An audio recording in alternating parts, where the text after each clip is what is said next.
Fire, fire, fire. Steam did nothing and won. Yep, typical Steam.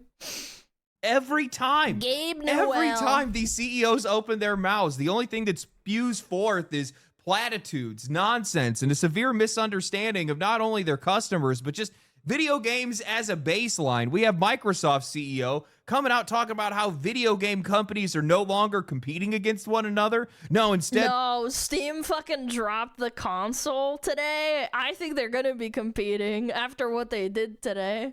They're competing against TikTok.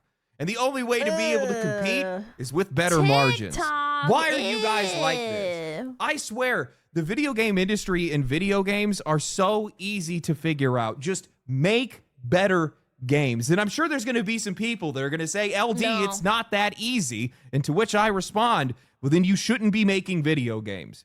If you make a game that is good enough that I can't put it down, that means I can't pick up my phone.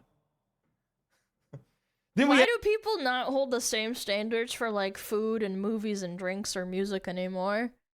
Why is it always about consumerism and buying it no matter what, even if it's garbage? Isn't that the whole point of consumerism, is that you pick the best thing and you don't fucking buy everything under the sun? You as a customer have the obligation to buy good products so that those companies make good products and continue to make good products and stop buying them when they make garbage products. Have Amazon out here lamenting their long-awaited exit from the games industry, tail between their legs, revealing that their 15-year-long plan of buying a game platform, of building these studios and making games, it's just proof that you can't really buy, like, you can't have like $1 million trillion and then just expect to be good at like whatever you buy out. Isn't there an instance of like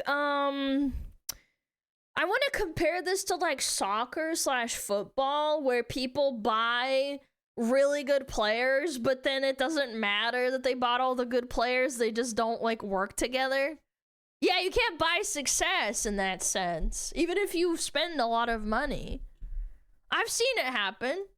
Buying Twitch, all of it was to fuel their ambition to take down Steam by buying them out of the industry. All the while they're failing, nobody's learning any of the lessons that need to be learned from any of this. So today, we're going to be talking about just how deluded these CEOs are and how little they actually think about or care about the games that are being made or the customers that they're supposed to be serving. How Steam still does nothing. Well, he doesn't even know that the customer exists. He just sees money going up in his bank account.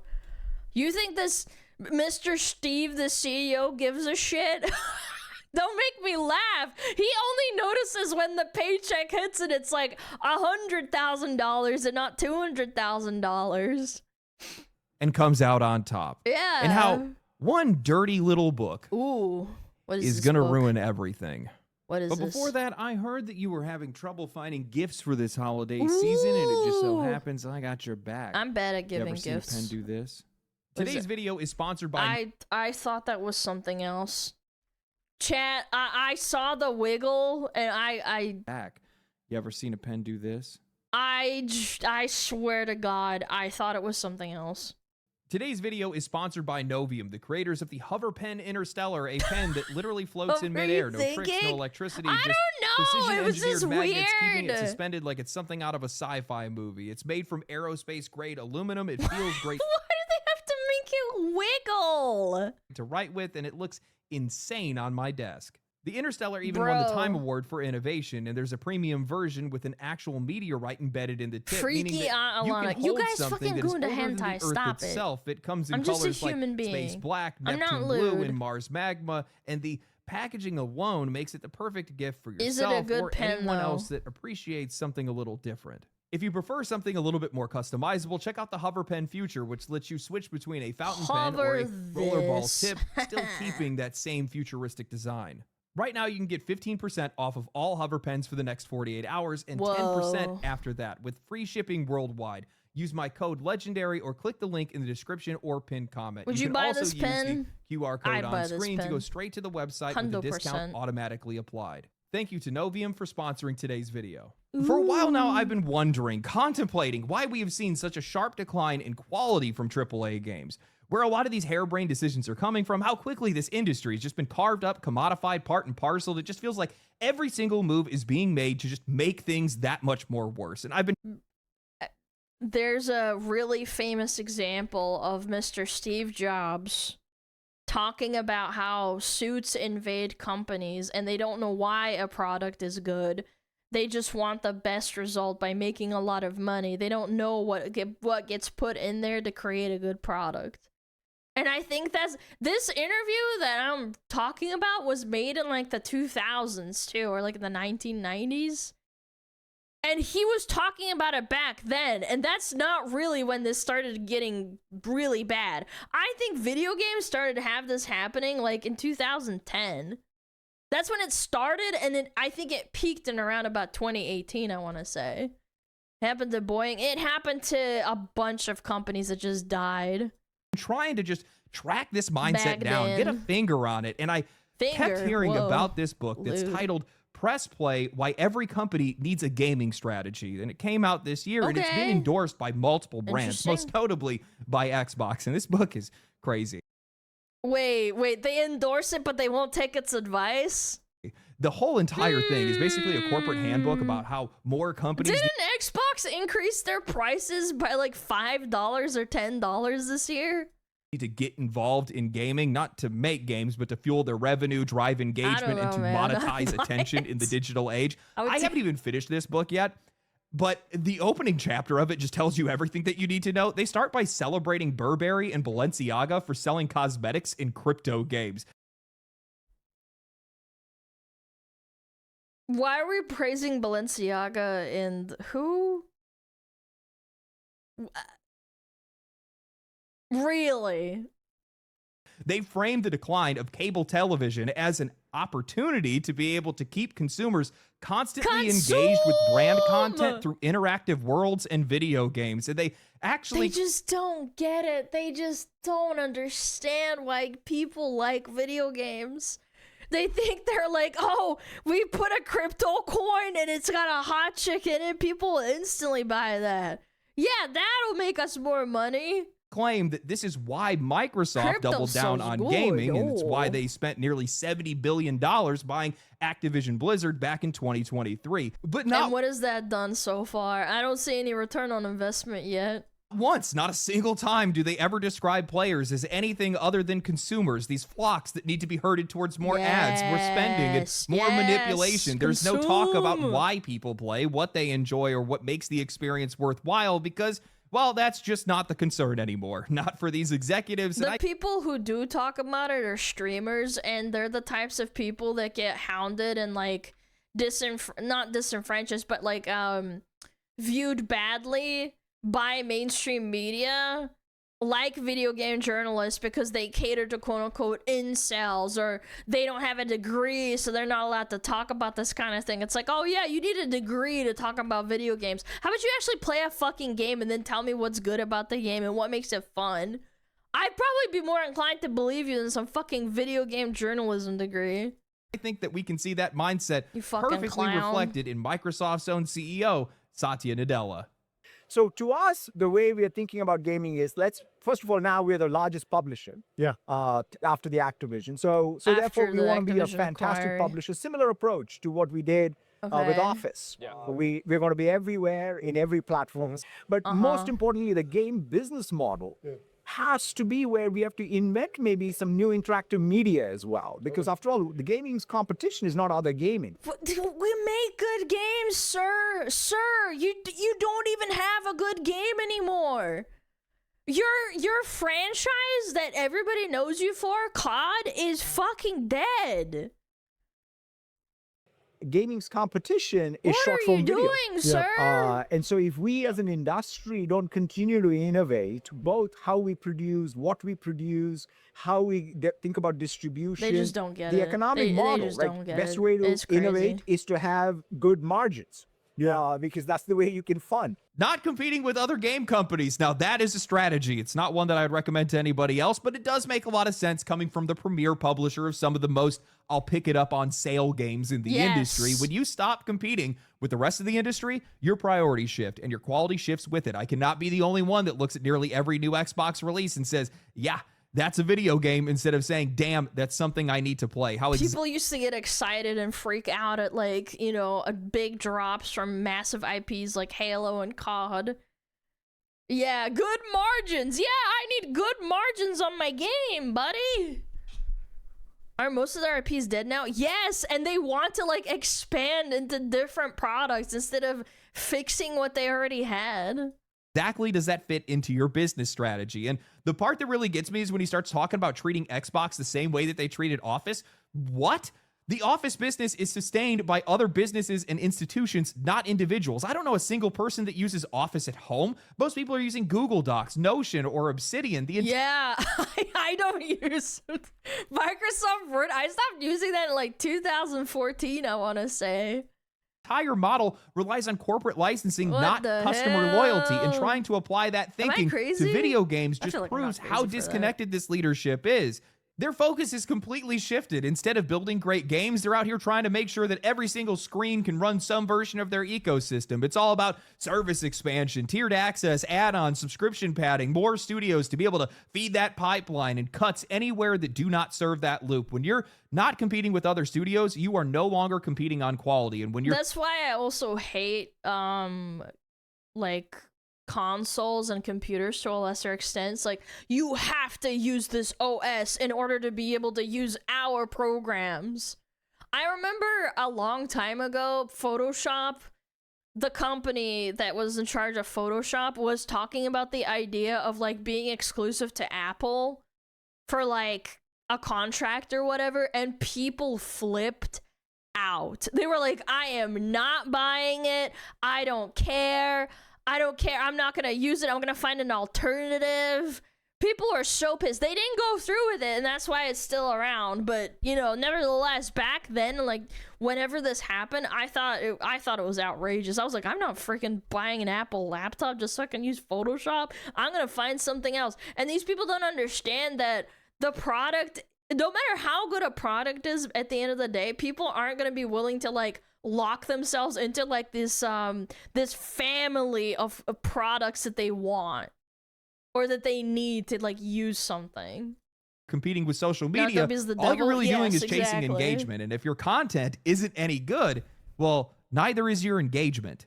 Bro, just get it over with already. This is the slowest, most painful exit I have ever seen. Their next console isn't even a console. It's a hybrid console PC, reportedly shipping with Steam already integrated, which from a hardware standpoint, sure, that sounds fine. A mid-range build for people that want to get easier access into PC gaming. But you could just buy a Steam Deck and it has more games and they're cheaper and it runs better.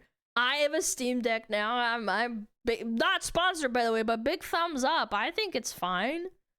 But it completely kills the point of Xbox as a platform. If Xbox games are already on Steam and Steam is going to be included with the console, then what exactly is Xbox supposed to be? Steam winning yet again by doing nothing. I am just so tired of the circle that these guys speak in. We're competing with the attention economy. We need better margins. No, you need better games. You want people's attention? Make something that we can't put down. Tons of developers are already doing this by creating something that nobody else has made, or by building a culture of quality that earns loyalty. Tell me how you're competing with the attention economy when the next From Software game comes out. Tell me how that works with the next Larian project that's going to drop. When Sandfall does it, there are studios that are out there that are commanding attention because they deserve it. Look at Baldur's Gate 3. Most players have hundreds of hours in that game. It's a single-player game with no new content in 2 years, and it is still pulling 70,000 concurrent players. That's not even true. They had massive patches that changed the game fundamentally and added classes and subclasses. Actually, no, not classes. It added a bunch of subclasses. And that changed the game a lot, too. And they added more features. On Steam. And you can they play act it on like the we Steam don't Deck on a too. monthly basis see multiple games break through and find massive audiences. Oh, maybe that's because those games are half the price and actually worth our fucking time. True. Then he goes on to say the best way to compete with short form content is by having better margins. Right, because nothing screams great games like an arbitrary 30% profit target. A number that is so divorced from reality, by the way, that it doesn't even exist in this industry. Most of these publishers are operating on razor thin margins. Nintendo, that's why MMOs are also really unpopular with like creation within big studios, because they're super expensive and they're a high risk. That's part of the big reason why MMOs haven't been popular anymore. It's around 20% on a good year. PlayStation's under 10. Really the bad only company that I know of that's around 30% is probably Valve, and that comparison is a joke. Valve is a platform that makes games as a hobby. Xbox is a platform that needs games to survive. You cannot hold yourself to that same metric without destroying everything that makes this medium work. And of course, that's exactly what's happening. The only way that Xbox can sniff 30% margins is by gutting itself from the inside out, raising prices, laying off workers, cutting corners, and shoving unfinished games through the door to be able to save a quarter's worth of cost. Since 2024, they have laid off over 10,000 employees. Xbox Game Pass has risen in prices. They delayed the $80 price hike, but that's still going to be coming. They've slowed down their console production because their sales are down nearly 30% year over year. And Outer Worlds 2 somehow launched with worse optimization than Borderlands 4, which honestly is that's impressive, because Borderlands 4 literally crashed during their promotion what is it called, like segment with Conan O'Brien. It literally crashed during the ad. They were like, "Oh no, it's your fault," and he's like, "What did I do? I just launched the game." In and of itself. Oh, fuck. And for what? What is any of this guy. for? It's definitely not for the players. We don't even respect the Xbox brand anymore. Nearly every major release under their umbrella has underperformed or just vanished within weeks. The only real success that I think that they've had is the Oblivion remake, but that doesn't even count in my eyes because that was a third party that they outsourced that. Yeah, they published it, sure. Yeah, they had the rights, but it wasn't even made by them. It was by a third party. made that game. This is what happens when you stop caring about competition. It's like Diablo 2 as well. Diablo 2 Resurrected actually was really well received. Granted, it was like a niche kind of launch thing. It actually wasn't a bad game at all. People really liked it, and it had a decent amount of support. Nothing really was wrong with it during launch. And they kept adding a little bit of like patches here and there. But that's because it was outsourced outside of Blizzard. You stop caring about the games. When you start treating your audience like a reoccurring revenue stream, you turn one of the most creative industries on earth into a soulless factory, predictable, devoid of life, safe, and still somehow failing. I hope that you guys realize that none of this actually matters to these guys. None of this even interests them. That book that I mentioned earlier, Press Play, that's the playbook. That's the only thing that these guys care about right now. The opportunity that represents. Other industries, and more importantly, advertisers, are salivating at the mouth, desperate to sink their claws into gaming because they see it as the ultimate frontier, a space where they can feed you product placement and advertisements for hundreds of hours at a time. Who needs a 30-minute TV slot when you can instead just live inside of an ad? And they're not even being subtle about it. Juice Van Duren, a business... And it's funny because this kind of thing was already popping off with like mobile game spaces and putting ads everywhere and shoving them into your face and shitifying them. Like Angry Birds, for example, it used to never have ads in it if you bought the paid version, but now you have ads no matter what. Analysts and industry insiders said it outright. With Game Pass growth slowing down and regulators closing in on microtransactions, publishers are now pivoting towards advertising as their new cash flow. Zynga and Square Enix are already partnering with Gadsby to be able to inject ads directly into their mobile titles. And according to the New York Times, Xbox employees are now testing an ad-supported version of their cloud gaming service. That's the off-ramp. That's where they're headed now. Away from creativity, away from quality, straight towards a world where the goal isn't to make better games. It's to make you stay. And it also involves the fact that they want you to stay on their cloud server, so to speak, the thing that they provide for the customer, so that you don't actually own any of the things that you buy as well, like physically. They're moving even further away from it and trying to get you integrated into the sphere so that it's harder for you to get away from them. Long enough to be able to sell you something else. these guys aren't wrong that they're competing with social media. That's true for every single entertainment platform and format that's out there right now. There are hundreds of billions, if not trillions of hours being spent doom scrolling social media. You guys sit here and watch me for 20 plus minutes talking about video games, ranting about video games. We like that, though. But the solution to that problem is not more services. And I can definitely tell you it's not more advertising. It's just make better products, make better games, make something that grabs people's attention. But seeing that Xbox is a company that largely has been making games that nobody's really all that interested in, they're just going to fail in all of their ambitions.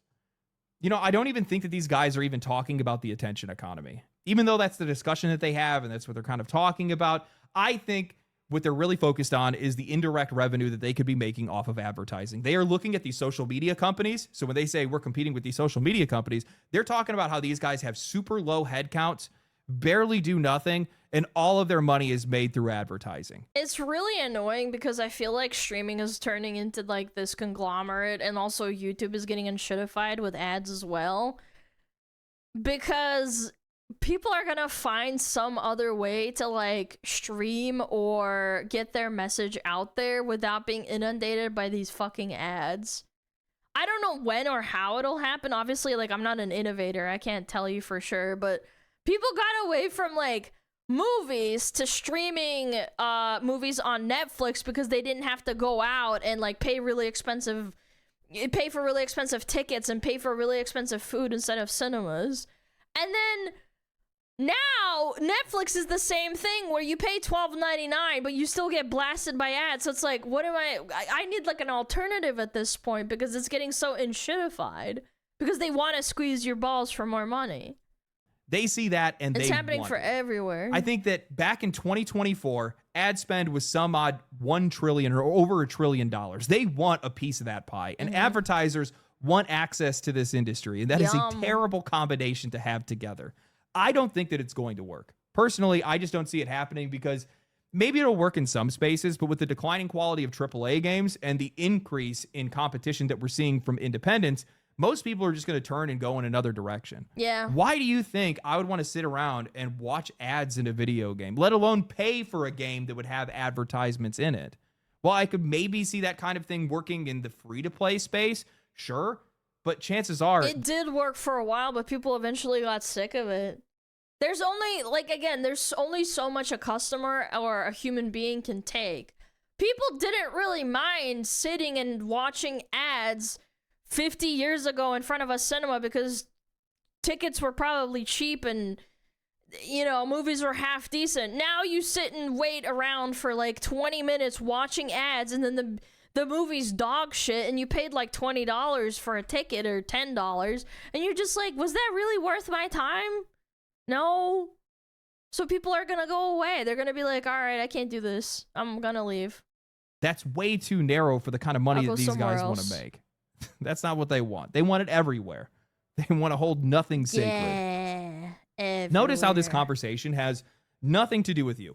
Nothing to do with video games or even really video games as a business. It's just musings of these executives and their plans for the consumers and how they plan to usher them towards more sales and more revenue streams. And in that ambition, I just don't think that these guys understand anything. I think that they are so blinded by a veil of cash over their eyes that they can't see anything past the opportunities and are completely ignoring how this industry works, why we want to play these games, or what we're actually interested in. And I think that that is a recipe for disaster. And the funny thing is it's one that's already played out.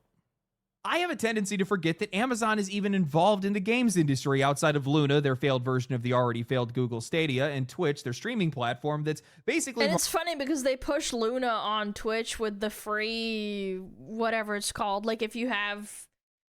You know the little gifts thing that pops up in your profile and they give you like free games?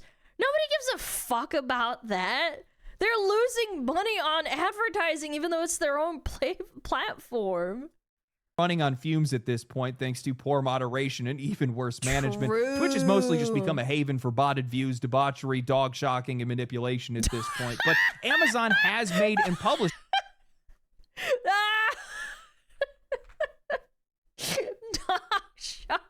Yeah, man, even this guy's farming it, dude. games. Heck, they even have their own storefront built right into the Amazon web. I'm surprised they didn't bring up the woman that assaulted a guy and then got away with it. Yeah. Yeah, I'm surprised. I'm impressed. Site, and if you've ever clicked it, you'll find Jackbox sitting next to Rope Hero Combat Spider Battle, Naughty Schoolboy Escape, Breaking the Chains, and this is AI. Body Massage 3D, My Spa Salon Massage Simulator for $23. Dude, you can pay a night walker for like $23 and she'd give you a handy probably. My Spa Salon Massage Simulator 3D. Oops, sorry. No, wrong Amazon Game Store. Turns out that's the games and app store. If you want premium titles, then you need to actually specifically search digital games, and you'll get a listing of the games that you can buy, but not. How do they not have like a distinction between the two? A multi-billion-dollar company doesn't have that distinction in the filters. Actually play through Amazon. You have to launch those through their publisher's own platform. Oh, no, maybe you can actually use them in the Amazon Games app, which is another service that they have that has 5 games that I've never heard of and no search functionality. But you can buy games from the Amazon store's website and then load them into the Amazon Games app, and then you can play them. Now, I know what you guys are thinking. Do they not realize how stupid that is? Why would anybody do that when you could just go buy those games directly from those platforms, or better yet, from Steam? And exactly, that's why nobody uses it. 15 years of Amazon in the games business, and they didn't want to let players search for games in their own app because, well, that means that you would not go to their website where they could just sell you other stuff. Now, Amazon's foray into the gaming space has never been about players or games or even convenience for that matter. It has always been about corporate aspirations trying to corner yet another market through sheer spending power and apparently also their incompetence. And brute forcing. That's another thing that pisses me off about these companies. They brute force esports. They try to brute force gamer culture, like as if they're gonna penetrate the space. Do they not realize that people have been trying to like co-opt memes and force memes down advertisers' throats to try and seem more relatable, but the more they try, the more adverse people are to it, and they don't like it because they see that it's disingenuous. The same thing can be said about like all the crap that they've put out with like esports and like COD gaming and like this is gonna be the next big tournament game. There's so many games that have flopped because they try to force it down your throat instead of making it organic and fun to play. An approach, by the way, that has failed spectacularly, from their publishing efforts collapsing to their near inevitable exit from the space. Amazon has proven time and time again that you cannot buy your way into video games. True. Bless their little hearts. Yes. Amazon's failure is not something that has happened suddenly. This is something that's been going on for years. It's been years in the making. Back in 2016, they had took to the stage at TwitchCon to announce that they were supposedly going to be making their grand entrance into big budget video game development with games like Breakaway, Crucible, and New World. 3 projects that were meant to prove that... I really liked New World. I've said this time and time again, but it was so poorly mismanaged and they made a half-baked ass game. It could have been really fun and really good. It had a lot of good points to it. I will admit that. But at the end of the day, it was so fucking mismanaged. Amazon could stand alongside some of the industry giants, and instead, well, each one of those games ended up crashing harder than the last. Breakaway was quietly canceled after a lifeless alpha. Crucible actually launched, but then was unlaunched. Never heard of these games, by the way. This looks like Concord, but slightly better, actually. No, these character designs are a lot better than Concord, but I'd never heard of this. A month later, and then deleted from history, and New World was the latest one and the best one, and it lasted the longest. People thought it might actually work, and then it slowly bled out, and Amazon finally ended development altogether. Yep. That's kind of always been the pattern with these guys. It's a lot of big talk, poor execution, a lot of money wasted, and a lot of messy endings, and it's defined Amazon's entire history in games. After nearly a decade of trying, all they've really accomplished is, well, nothing. And the craziest part is that none of this was ever about making games or video games themselves. Yes, the act of making games was never for the purpose of making games. Their entire plan was to disrupt Steam. That's what former Prime Gaming VP Ethan Evans... We need to make competition. Is it gonna be good? No, but we're gonna do it anyway. What? Then why did you even try, you clown? What? What are you doing wasting money like that? I would fucking smack that person upside the head if I was freaking John Amazon. Had admitted earlier this year that Amazon. Their entire goal was to take down Valve's platform, and their reasoning, we're bigger and we can do it. Reading Ethan Evans' post directly. Not because we want to make good games. We have a lot of money. That's what we're gonna do. From LinkedIn, as VP of Prime Gaming at Amazon, we failed multiple times to disrupt the platform Steam. We were at least 250 times bigger, and we tried everything, but ultimately Goliath lost. The 15-year attempt to challenge Steam started before I was VP of Prime Gaming, but we never cracked the code, not under my leadership. Cracked the code. I'm putting my hands on my face. Cracked the code. Just make good games. Like, even Steam, even though we haven't had a new Half-Life in like a million years, and like it's a running joke at this point of like, when is it gonna come out? When's the new, like, you know, Steam, Valve can't count to 3. There's never gonna be a Dota 3. It's never gonna be a Left 4 Dead 3. You know, like that joke. At least they've made games that succeeded. Or anyone else's.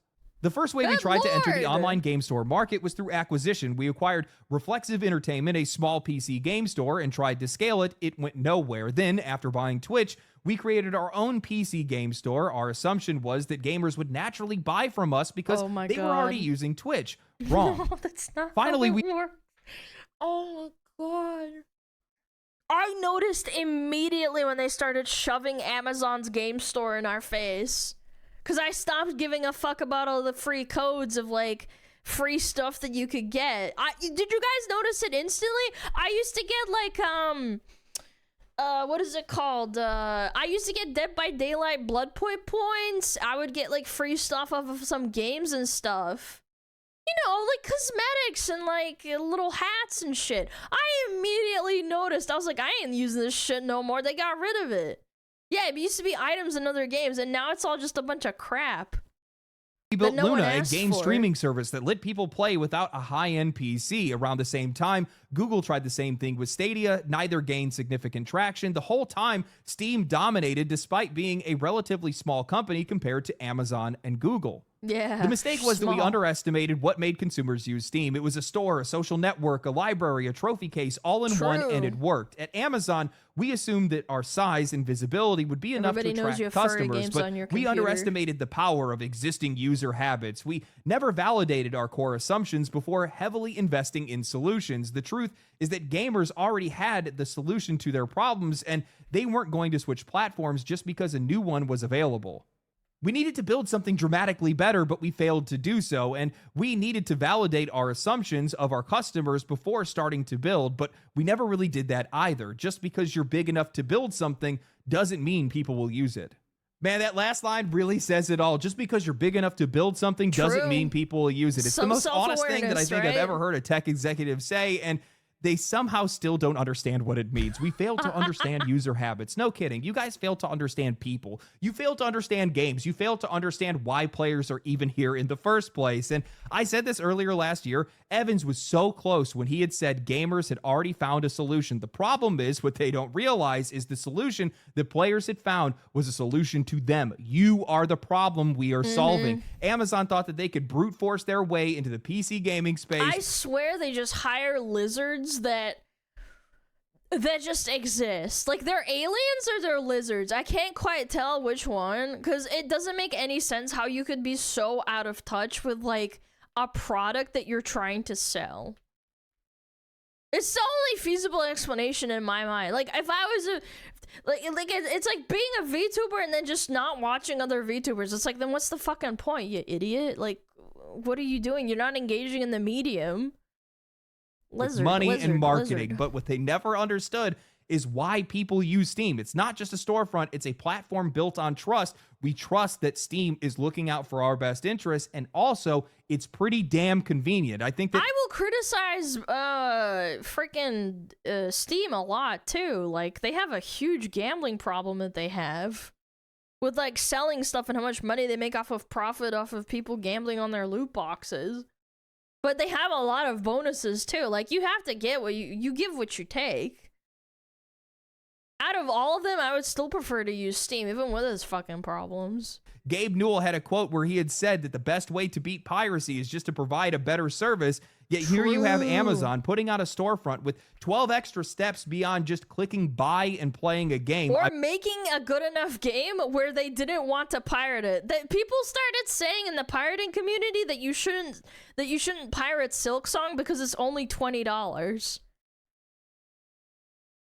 I wonder why you failed. Yeah. Valve is not some faceless corporation that's chasing quarterly growth targets. It's a company that is ran by people who actually understand the medium and the customer. When Valve is making changes, as long as they're not being forced by credit card holders, it almost always is in favor of the developers or the players. Keep in mind that these guys have banned ads in games. They've held developers to their release schedules and more. They give creators real tools. They don't nickel and dime their users at any given chance. They just treat the ecosystem like it's a living thing, not a cash register. Meanwhile, Amazon thought that they could just buy up a storefront, buy Twitch, throw some cash at some streamers, and make some live service games that are constantly pumping engagement, and that would make them relevant. But nobody cared because it wasn't built for them. That's the one thing that these guys can't seem to get through their heads, and it's that it doesn't matter how much money you have if you aren't selling something with the customer in mind.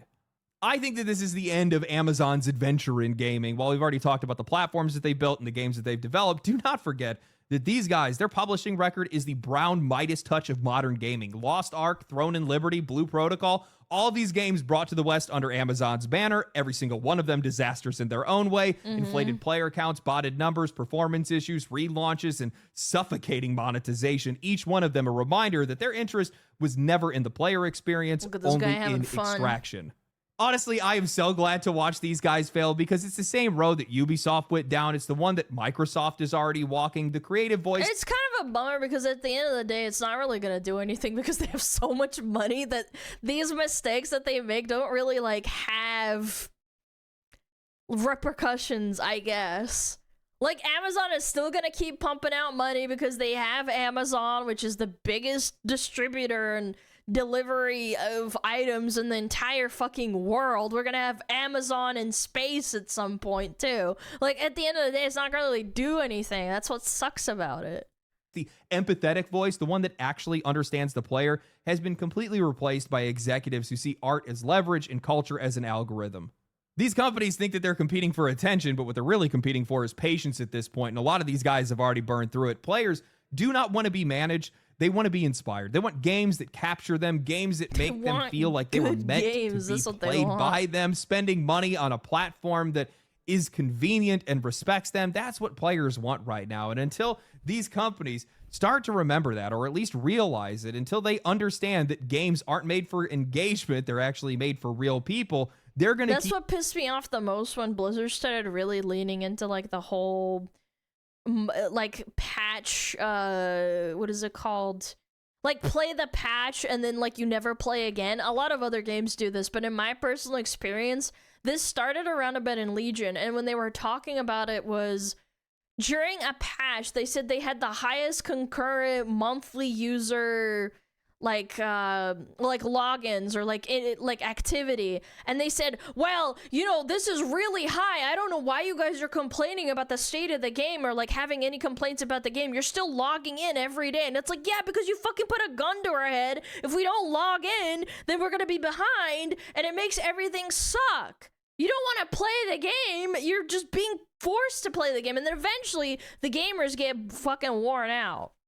I'm sure other people can relate this to other games, like with battle passes and shit, but you're like, you're basically creating FOMO, yeah. Keep failing, one after another. If I don't log in, I'm gonna miss out. I'll keep making videos on them. That's not a good thing. It is wild for me to hear one of these executives come forward to tell people that their plan essentially had nothing to do with video games or even players for that matter. Yeah, it was all just an effort to be able to conquer Steam and hijack their revenue. This is like somebody that wants to coach professional sports that's never played the game or even watched it for that matter. You know nothing. You don't know anything. Even coaches watch games like for hours and hours at a time, for years. They might not play it. Like, again, I've always thought the mantra and the motto of like, oh, well, you can't coach if you never played. It's like, well, actually, like, you being a strategist and like explaining things is a lot more different than you playing it. You can also be the brawn. It's like a general seeing a map and being able to control a bunch of groups and battalions and not being in there himself. It doesn't mean that he doesn't know what people are going through. He understands the game, so to speak. About the game, the players, nothing. It's just somebody that's just trying to go through the motions and believe that they're going to get the outcome that they want just because they spent money on it. But that's just not how any of this stuff works. It's faking it till you make it at a corporate level. I told you. And a good strategist will use all the resources that they have available at their disposal without having to rely on like more injections in order to stay afloat. Like they'll know what they're looking at and what they have available. They have no idea what they're doing in some of these companies. Nobody wants to listen to them. You can say that about video games too. Now thinking about it, he laid out their entire plan. Twitch was a part of that plan. Looking at that platform, with as many issues as that platform has, it's not profitable. Its moderation is terrible. It's constantly in negative headlines all of the time. Why would you hold on to that platform anymore? I feel like we're probably going to be hearing some news on that pretty soon, especially with a lot of the layoffs that I've seen them have. I don't know. Especially when a lot of those layoffs are coming from key leadership as well. But I can't imagine they're going to hold on to the company. I just don't see it. I mean, I could maybe make the argument that it's a loss leader for Amazon Web Services. I think I've heard Asmongold make that argument before. But with how politicized and polarized that website has become, there's no way. It's only going to have a negative effect anymore. It's funny that Amazon talks about how they were trying to compete with Steam, but these guys never understood or learned the golden rule. Steam is not an angel, okay? Yeah. They do some heinous stuff. CS skins, as an example, an entire microtransaction ecosystem that has its own economy that's attached to it. Then you're cutting, you're having a bite every single time there's a transaction. Sell Twitch to Steam. They'd have to fire pretty much everybody off that fucking team. That nobody has ever seen before, but they never compromise the quality of their games or the convenience and quality of the service. True. You never do that. And that's what these guys make sure that even with how huge Steam is, you still get refunds and responses to like hacked accounts and like customer service queries all the time. Like, again, Amazon doesn't even have that, to be honest. Like, I had my account locked by Amazon because I bought like I think I bought like a fucking laptop. I bought a laptop 2 years ago and they said that my purchase history was weird, and I was like, it's just a laptop, man. It's not a big deal. And my account got locked, and I tried to talk to like 10 different fucking customer service routes for like a month straight. And they said, no, you can't have this problem. It just looks like you got someone hacked your account. And I was like, okay. So I gave up, and then eventually they unlocked it for whatever reason, and I got my account back. But at the end of the day, what I'm trying to say is, like, with Amazon, in comparison with customer service, with how huge it is, Steam is doing an amazing job still for how big they are. They never do. This is sales 101. You can pull some heinous stuff. You can do some gnarly things to customers. You can drain their wallets. But the product and the service always come first. If the quality isn't there, if you aren't selling them what they're there to buy, the rest falls apart. These guys have lost sight of that. That's their biggest problem. And they're blinded by money. And because they're blinded by money and these other opportunities, it's made it more difficult for them to make money. You know, looking at Xbox's situation, if Xbox was making Arc Raiders, if they made Expedition 33, if they made... They would have used AI for every single aspect of the game, and they wouldn't have paid the voice actors or whoever else they were ripping off of, like... ripping off their art or their voice, and then they would have been like, what this is a good game, you just don't get it, you guys are a bunch of incels. If it flops, that is, which it would, because Xbox doesn't really fucking make good games anymore, hardly ever does. Baldur's Gate 3 or Elden Ring. Do you guys think that these guys, do you think anybody would be complaining about increasing prices? Do you think anybody would be, do you think they would have a hard time selling their consoles? Do you think that they would have any problems with holding attention with the attention economy? These guys are so stupid. True. Anyway, that's all I have. Hope you guys enjoyed the video. If you guys did enjoy the video, like the video, subscribe to the channel. These are like some of my favorite topics to be able to cover. I love just rolling all over these guys. But yaps is a good yap. Follow me on Twitch. Follow me on Twitter. and catch me in the next one. Stay cool, stay righteous, stay safe. Peace. Family. Family. Family. Family. Family. Woo! That was a good video. That was a good video. Family, family, family. Chat! Go check him out. He's a cool guy. Legendary drops. I like videos where it's like I'm listening to them yap and I just like to yap back. Like they're in the room, you know? And then there's chat also yapping in my ear and I'm reading chat.